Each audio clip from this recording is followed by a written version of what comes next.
Hello everyone and welcome to Lush and Salty Aquariums. My name is Stefan. Thank you so much for supporting the channel.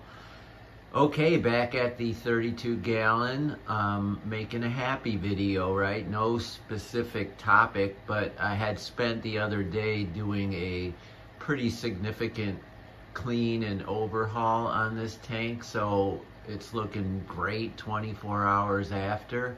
The fish are super frisky. Part of it is because I was on the verge of feeding them, and then I backed away and picked up my camera instead. So you're seeing fish irritation at their owner. You know, hey, if you're gonna film us, pay us, right? So, well, I don't know if they're part of the Screen Actors Guild, but they're on the other side of my camera, and that's just the way it is. So this has become basically a live bearer tank. It started as a White Cloud Mountain minnow aquarium, a species only, obviously not including bottom feeders and the like. But about 8 months in, I wasn't getting any spawning, and I just wanted some more razzmatazz. The tank could handle the increased bioload, so I picked up a few choice live bearers at an auction and a few more the next month, and then they started having babies, and so here we are. It's a boisterous crew for sure.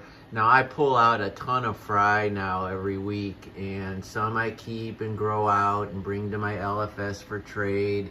Some I give away, you know, basically just to friends and so forth, and the others I feed to my big fish in the display tank on the other side of this wall here.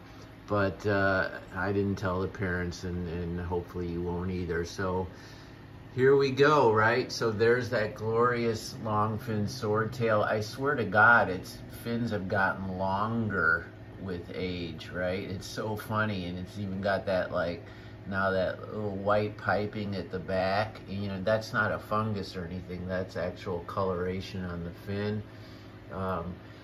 This is a red molly that I grew out from a fry. It was maybe the first fry I ever caught, and so I was so happy I threw him back in. You know, if I knew then what I know now, I might not have been so eager. I've got countless other red molly fry that actually have the leer tail display as opposed to this standard fin, and I suppose if it's in my tank I would prefer the leer tail.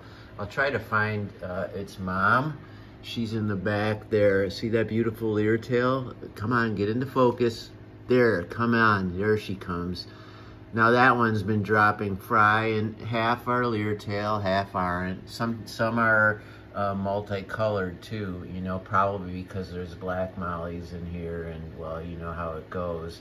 Speaking of black mollies, look at these beautiful leer tail. Look at that big mama there. That's an original. And then some of those smaller ones are actually my own juveniles. Like here's one there, that's a straight fin with the fun little white piping. There's a leer tail with white piping. You know, all the fun phenotypes or, you know, slight variations on their morphology, if that's the right word. You never know with live bears because they carry they carry different DNA for sure, but they also might have multiple fathers. You just don't know who sired who. And these are a couple German black swordtails that I picked up at the swap. A male and a female right there. I've got babies for those too. And there's an original White Cloud Mountain minnow, looking pretty good. I mean, these fish were nonplussed when I added live bearers. They didn't, you know, they weren't negative, they weren't positive, they just went about their business. But I had super fat females like her, but I never saw a single fry. And maybe some spawning behavior, but really not a whole lot of that either. And I did a bunch of research, and I was trying to sort it all out, and I couldn't quite figure it out, so I just added live bearers to get my baby fix, and boy did that work out. Here you go, just for reference. This is just some of them, right? Look at all these beautiful different variations. They're showing more yellow in here than the red, and some of that's a function of the lights. And to be honest with you, I'm not entirely sure which is closer to the true color. These various yellows. And here you go with a tuxedo platy fry. You see that one there with the black? Anyway, the yellow or this red. Now, you know, I can't ever be 100% certain who the parents are or which F1, F2, F3 live bears. It's hard to keep track. But obviously I prefer this red color. Now that could be a function of these quality Chihiro's lights. I mean, I'm sure that plays a factor. So lighting can really accentuate the reds. I mean, look at those vivid reds and oranges. There's a tuxedo platy. That's a juvenile I grew out. You saw a younger one in the grow out tank just below. But the red and black really pops, and then that sort of translucent or fluorescent orange red that the red mollies have. And when they mate with the black mollies, you get different morphs, like you see the black spotting on some of those yellow ones. Now that's not one, that's one of the tuxedo platies there.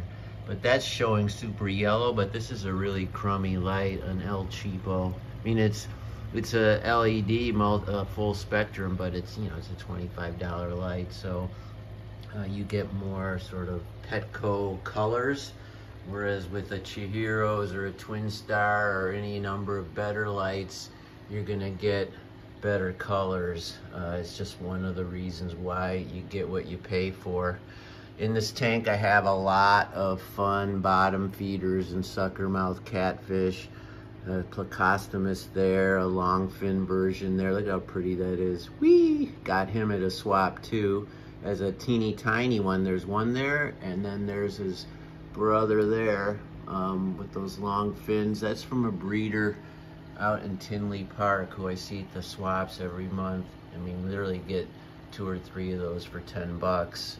Good luck in a store with that quality fish. There's a black Coreodora just making his way to the back in black. I've got orange lasers in here. I wish they were out front and center while I'm making the video. I suppose if I dropped an algae, I know if I dropped an algae wafer in, they certainly would come out. But I'm sorry I didn't do that. So I clean this tank. One of the things I never talk about is, obviously I'm running the Thermo, Biomaster Thermo, I think that's the 650, perfectly capable of handling a 30-gallon tank. It's rated for much, much more. But to add to it, I have a Filto Smart 60, the smallest Oase. This one's hanging on the back, but it's a canister for nano tanks, and I run it with just biomedia at the back end here for circulation and added filtration given my bio load. I also, on a timer, have an air stone. It's not on when the lights are on, because that's when the CO2 comes in, and if you're running CO2, it would be idiotic to oxygenate at the same time, because they would offset each other, negate each other's functionality. But at nighttime, when the lights go out, the bubbler comes on, and the oxygen in it, the air bubbler really helps the overall health of the tank. Its inhabitants, keeps the fish friskier.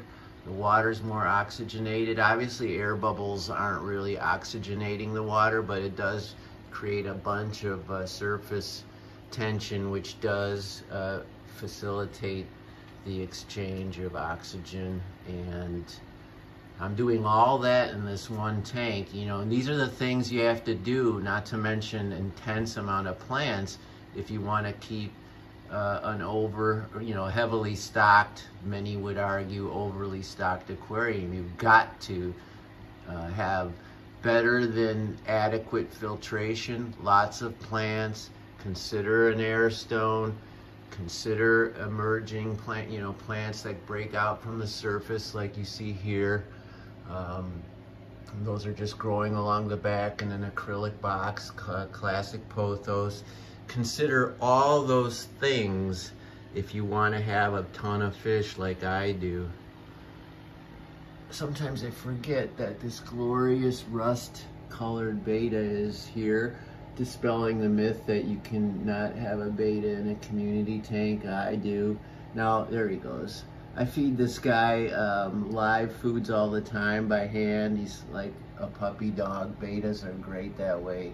I can literally hang a mealworm over the top of the tank and he'll sit there waiting for me like a dog waits for a treat. It's wonderful. It's hilarious. All right, everybody. I didn't really talk about the aquascape. I mean, you can see it with your own eyes, and you know what I'm trying to do, and I hope you can appreciate it as much as I do. This is in my top 3 tanks that I own. I have about 8, and you know, this is one of the top 3, and it's a kind of a crowd pleaser too. People seem to respond very favorably to this aquarium, and I appreciate that. Okay, everybody, ciao for now. Oh, before I forget, as always, keep your hands in the tank.